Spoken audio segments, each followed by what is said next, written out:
नमस्कार, मैं हूं डॉक्टर एस.के. गुप्ता और आज हम चर्चा करेंगे ब्लड प्रेशर। आमतौर पे जो ब्लड प्रेशर है वो नॉर्मली 120/80 तक होता है। अगर किसी व्यक्ति का ब्लड प्रेशर 140/90 से ज़्यादा चला जाए तो इसको डॉक्टर लोग हाइपरटेंशन या हाई ब्लड प्रेशर कहते हैं। और किसी व्यक्ति का ब्लड प्रेशर 120/80 से लेकर के 140/90 के बीच में अगर हो, यानी कि 130 ऊपर वाला ब्लड प्रेशर, यानी कि जिसको सिस्टोलिक ब्लड प्रेशर कहते हैं, और 80 से लेकर के 89 तक डायस्टोलिक ब्लड प्रेशर हो, तो ये जो है प्री हाइपरटेंशन की स्थिति कहलाती है। ब्लड प्रेशर का जो है इलाज वो क्यों आवश्यक है? बहुत सारे मरीजों का कहना ये होता है कि उनको ब्लड प्रेशर भले ही ज़्यादा है, लेकिन उनको इस ब्लड प्रेशर की वजह से कोई तकलीफ नहीं हो रही है, तो वो खामखा दवाई क्यों खाएं, क्यों अपनी ज़िंदगी में परिवर्तन करें, क्यों तकलीफ करें। देखिए, ब्लड प्रेशर जो है एक टिकलिंग बॉम्ब की तरह से होता है।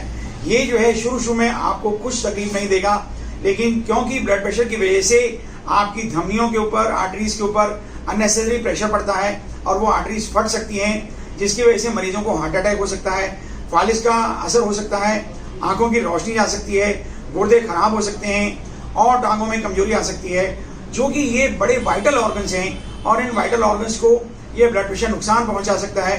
अतः ब्लड प्रेशर का ठीक होना बहुत आवश्यक है।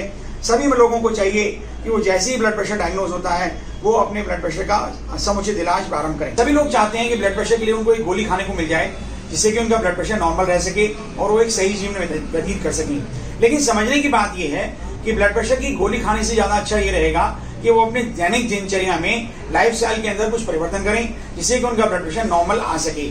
ये परिवर्तन क्या है और किस प्रकार किए जा सकते हैं? जो व्यक्ति स्मोकिंग करते हैं वो स्मोक करना छोड़ें, बीड़ी सिगरेट का सेवन बंद करें, गुटखे का सेवन बंद करें। जो लोग मदिरा पान करते हैं वो मदिरा पीना बंद करें, ताकि उनका ब्लड प्रेशर नॉर्मल रह सके। लोगों को चाहिए कि वो अपने दैनिक जीवन के भोजन के अंदर परिवर्तन करें, अपने भोजन के अंदर नमक का प्रयोग कम करें, लेकिन नमक के पीछे ज्यादा ना पड़े, क्योंकि नमक कम कर देने से केवल 2 से 3 मिलीमीटर ब्लड प्रेशर कम होता है। लेकिन अगर भोजन को नियंत्रित कर लिया जाए, यानी कि भोजन के अंदर हरी सब्जियों का, फलों का प्रयोग अधिक किया जाए और साथ में अंकुरित चीजें ली जाएं और भोजन की मात्रा को कम प्रयोग में किया जाए, वेट को कंट्रोल किया जाए, तो इनसे आपका ब्लड प्रेशर बहुत तेजी से कम हो सकता है।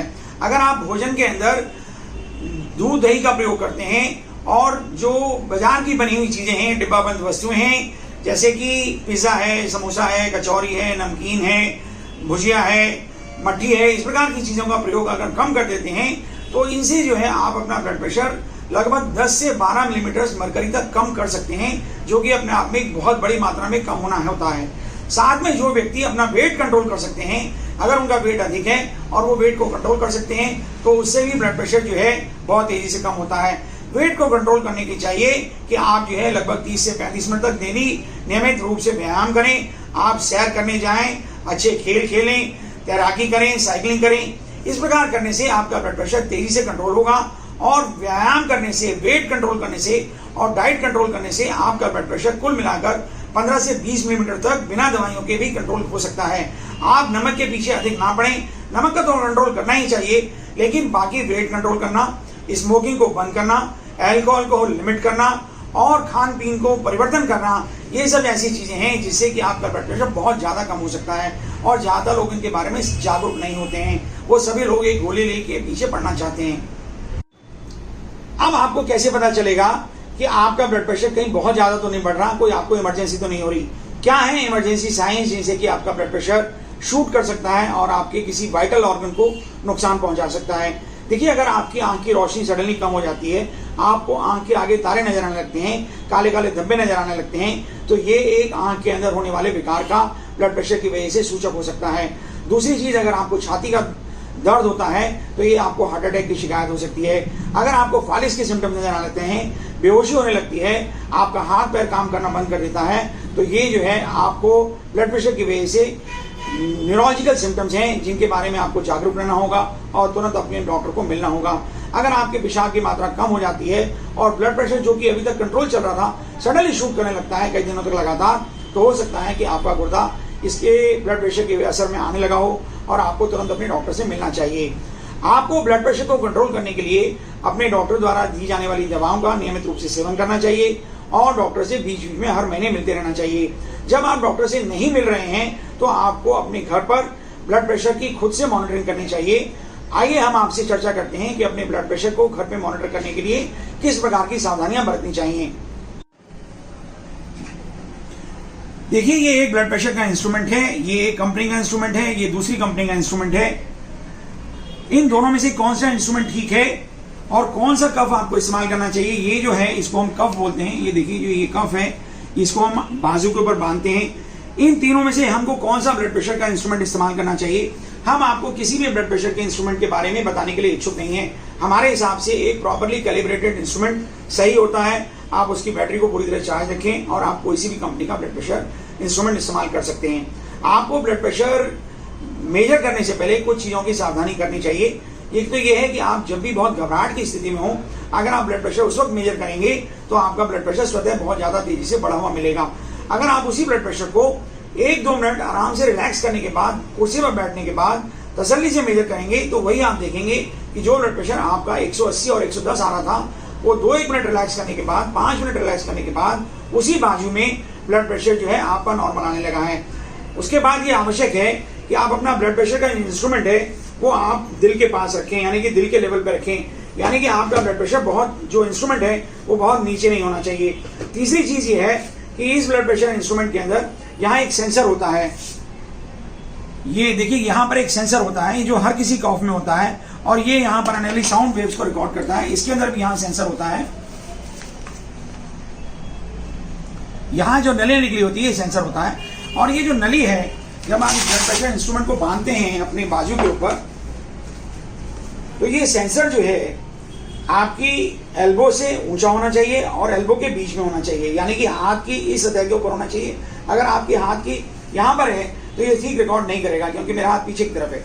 इस प्रकार से यहाँ पर इसको रख करके आप सही तरह रिकॉर्ड कीजिए और आप बार बार इसको यहाँ टैप करने की कोशिश मत कीजिए, क्योंकि ये साउंड वेव्स को अदरवाइज यहाँ से रिकॉर्ड करेगा और आपके ब्लड प्रेशर की रीडिंग गलत हो जाएगी।